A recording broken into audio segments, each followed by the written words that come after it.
Baionako Lezepskaian kokatua den etxe bat okupatzea erabaki dute iparraldeko hainbat gazteek. Badira 2 aste eraikinean daudela eta bertan bizitzeko asmoa azaltzeaz gain, auzoko elkarte eta biztanleekin espazioa partekatzeko borondatea adierazi dute. Arratsaldeon ikusentzuleo, gaurko saioa Baionan okupatu duten eraikinetik agurtzen dugu. Desmartxagoa aipatzeaz gain, gaurko saioan beste hainbat gai jorratuko ditugu. Ongi etorri iparraldearen orenera.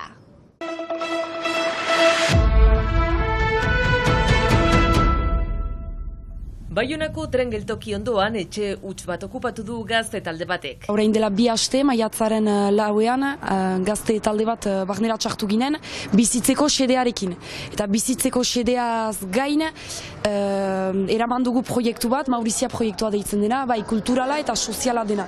Nahi baitugu etxea auzokoek eta Baionako jendeari ideki.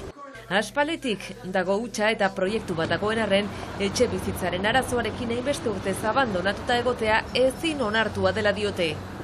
Ondorioz, hutsa dagoen bitartean erabili ahal izateko kontratu bat proposatzen diote herriko etxeari. Hoai dela 10 bat urte ustua izan zela hemen eraikina, eta badakigu badirela proiektu zonbaitzu gibelean, eta badakigu irutik 10 urtetarat emanen duela plantan ezartzeko, beraz guk galdetzen dakoguna herriko etxeari eta osapezari, beraz da enterkaler delako kontratu baten izenpetzea, horrek egan nahi du, obrak hasi arte, edo proiektu bat plantan ezagri arte guk tokiaren erabiltzea.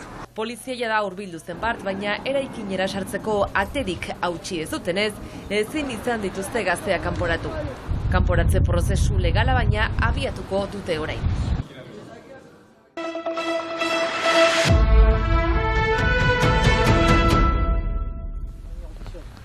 Itsasoko hondakinak jasotzeko Depol robota jarri dute martxan Hendaian.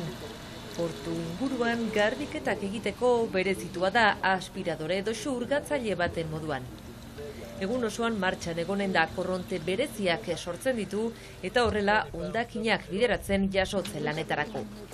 Aurrekontu parte hartzaileen kari, herritarrek garatutako ideia da hau.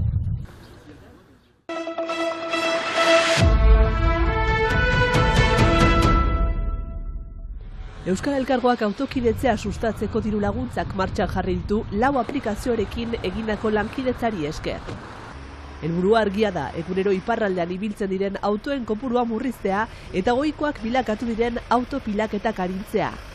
Bidaiariek urririk bidaiatzen ahalko dute eta gidariak ordainduak izanen dira haien distantzia eta depeintzen du zenbat hartzen duten.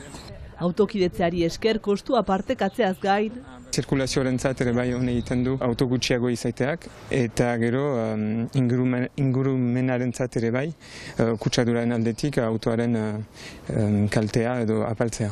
Laguntzak autoen gidariek egingo duten distantziaren araberakoa izateaz gain, Euskal Elkargoak ere kontuan hartuko du zenbat bidaiari dauden autoa. 5 eta 20 kilometroren artean 2 euro onkituko ditu gidariak. 20 eta 30 kilometroren artean izanen da 10 centima kilometro bakoitzarentzat. Nahi du 25 kilometro 2 euro terdi eta 30 kilometro baino gehiago denean 3 euro. Hori bidaiari bakotxarentzat.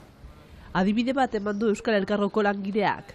Azparne eta Baiona retoma dugu 25 kilometro direla, bidaiari bakotzarentzat 2 euro terdi, 2 pertsona goizean, 2 pertsona egunean, eginen du 2 aldiz 10 euro egunean unkitzen ahalko ditu gidariak. Urtero iparraldeko biztanleria 100% handitzen da. Horren eraginez, Euskal Elkargoak azaldu duenez, urtero 9.000 joan etorri gehiago egiten dira autoz. Auto bakotzean, bataz beste, 1,3 pertsona dira autoetan, eta hori iristen bali magira bultzatzen 1,6ra, nahi du autozirkulazioa apalduko dela. Klej eta Zibik elkarrekin lan egiten dute eta hiri berean bizi dira. Lanera joateko autoa partekatzea erabaki dute eta Euskal Elkargoak plantan emandako laguntzekin pozik agertu dira. Oso ongi iruditzen zait, zirkulazioan auto gutxiago izatea laguntzen du. Praktikoa da eta aplikazioa erraz erabiltzen da. Autokidetzea sustatzeko neurriak hartzeaz gain, garraio publikoaren eskaintza ere emandatzen joan da Euskal Elkargoa. 2017tik zainitz eginak izan dira. Barnekaldean adibidez maiztasuna eta hainitza onditu da, egunetik 40 autobus gehiago dira barnekaldean, eta zenbakietan ikusten da. Azken iaz adibidez hainitza onditu da zenbat jendek hartzen duen autobusa, eta oraindik badira gauza hainitz egiteko eta elkargoa eta sindikatua hortan ari dira. Jakin behar da Frantziako gobernuak ere urte hasieratik 100 euroko diru laguntza ematen diela autoa partekatzen dutenei.